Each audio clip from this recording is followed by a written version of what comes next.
What's up guys, and welcome back to Tech Plant. Today I'm going to show you two methods to propagate your Monstera Deliciosa. Let's check it out. My Monstera has grown absolutely massive. This thing doesn't even fit on the filming station. I definitely need to expand the channel space so I can film some bigger stuff. At this point, my Monstera has about 4 major growth points, and then it has a bunch of smaller ones that have been sprouting up in the middle as it's aged. So in this video I'm going to show you how to propagate a few of those with different methods, and we'll even take one of those little tiny ones out and see how that one fares. Honestly, I should have repotted this thing a long time ago, but just laziness coupled with busyness and just no space, I've kind of put it off a while. But if you look here, you can see it's quite root bound. There is an awful lot of roots in here. But we're going to leave that for another day. For me, I'm going to keep multiple leaves per cutting just because it's easier and the plants will look good right off the start. But if you really wanted to, you can do 1 leaf per node and be just fine. Because my Monstera is overgrown and I haven't kind of posted it up, all these roots are just kind of hanging. So I'm going to actually trim them off because I'm going to water propagate some of these.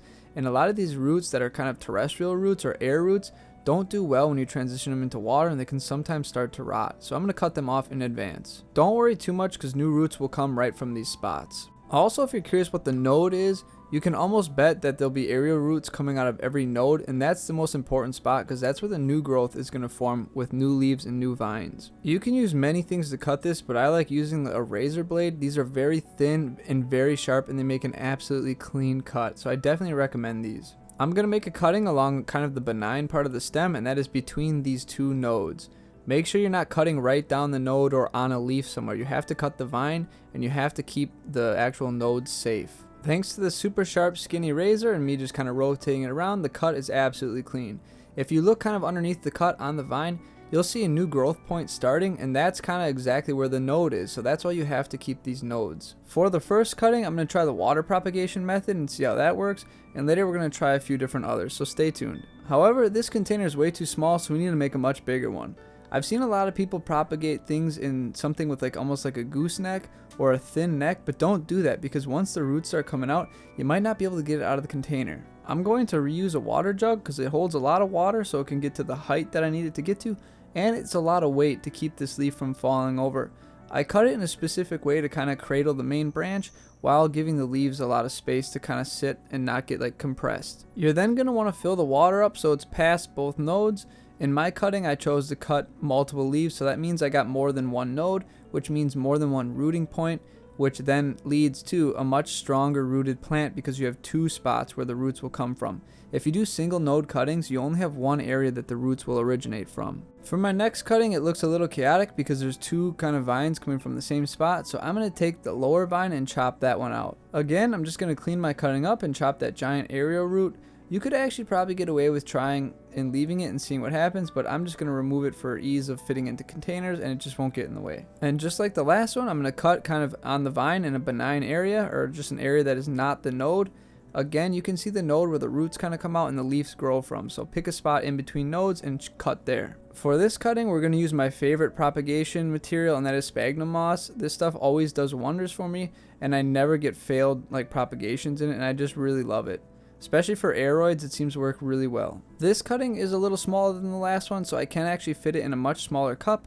So I'm just going to fill that cup with some sphagnum moss and put the cutting in. And I'm going to make sure my sphagnum moss is higher than both nodes. Again, you want your nodes to be covered, so that way they can start rooting. If you leave them exposed, they probably won't root as quick as if you keep something moist and wet alongside the node. Now lastly, we have this really small baby one. I'm just going to kind of rip it out of there. It already has some roots intact, and then I'm just going to put this in a bottle of water just so it can root a little more before I decide to replant it, and just to see what it does. I started this experiment on March 1st, and now it is March 6th, so we are 5 days later. Let's see the progress. The first one we're going to look at is the one that I put in sphagnum moss. Above the sphagnum moss, everything looks hunky-dory and great. Nothing seems to be wrong. But unfortunately, I don't want to dig around too much in this sphagnum moss to see if there's roots because I don't want to disturb anything that's starting. So I can't really tell if roots are starting, but I'm pretty darn sure based on previous experience. Moving on to the large cutting with the newer leaf.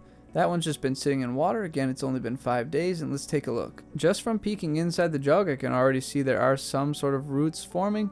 Let's pull it out and take a closer look. And yep, after looking closer, we can see we do have roots. And the great part is, like I said earlier, because we made a cutting with more than one node, both nodes are putting out roots, so we're going to have a much better rooted cutting. And you can see at the base of those aerial roots that we cut, there's a bunch of root growth starting, so looking good. It is now May 20th, so about 20-ish days have gone by since we started this, so let's see how they're doing. This time we're going to start with the water rooted one, and you can see the new leaf turned out pretty well. It's still growing in, nothing too bad has happened to it yet, and everything else is looking good. So let's take a look at the roots. Like I said earlier, I did put some paper towel kind of along the rim of the plastic just so it didn't cut and damage the plant. Looking at this is pretty crazy. In just 20 days it has put out a ton of roots. The top node especially has really good growth, followed by the bottom node having quite a few roots too.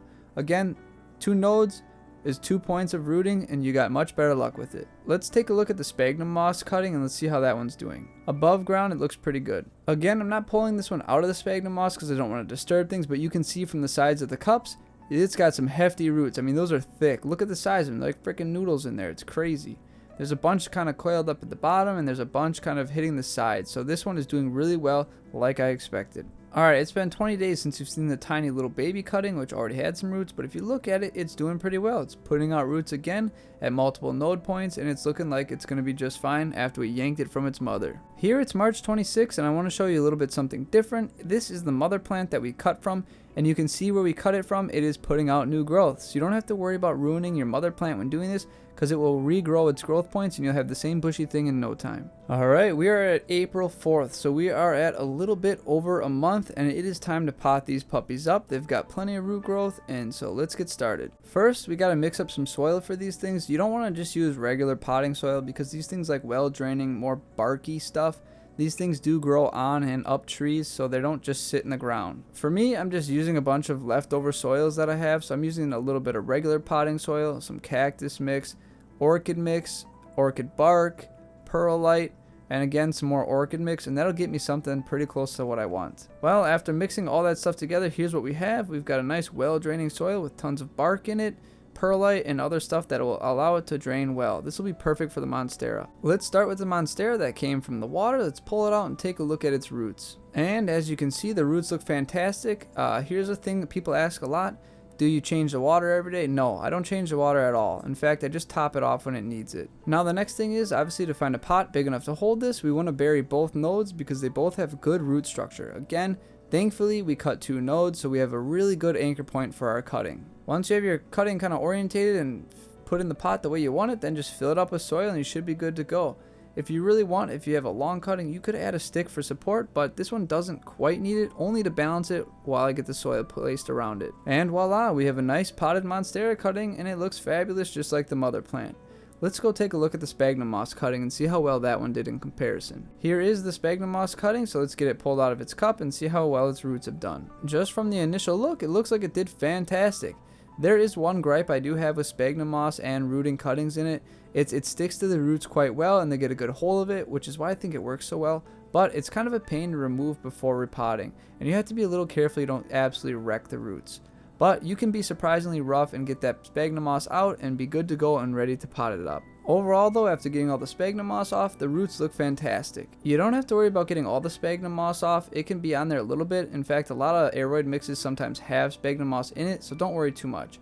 Let's just get it in the pot, kind of situate it the way we want to, and kind of bury it in the soil. And if you've done all that correctly, you should have another beautifully potted cutting just like the previous one. Last but not least, let's take a look at the little guy.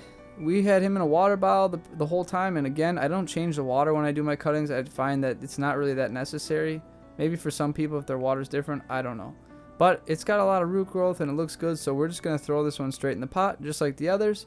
Not much to really compare on this one because it's a baby, but I think it did well in water. At least we proved that you can use water for the little ones too. There's one last thing I wanted to show you, and that is the mother plant. This footage is from April 22nd, and you can see all the places we took cuttings from, and you can also see how the mother plant is bouncing back and spitting out new growth. So if you had fears originally about ruining your mother plant or making it smaller, don't, because it's going to all grow back and you'll have the same plant you have in a few months plus cuttings. So it's always great to take cuttings because you're not wrecking anything and you're just creating multiple plants. Well guys, that pretty much sums up this video. I hope you learned how to do it and you have the courage to try it yourself. I do have a third method that's pretty cool, but I saved that for its own entire video, so stay tuned for that one.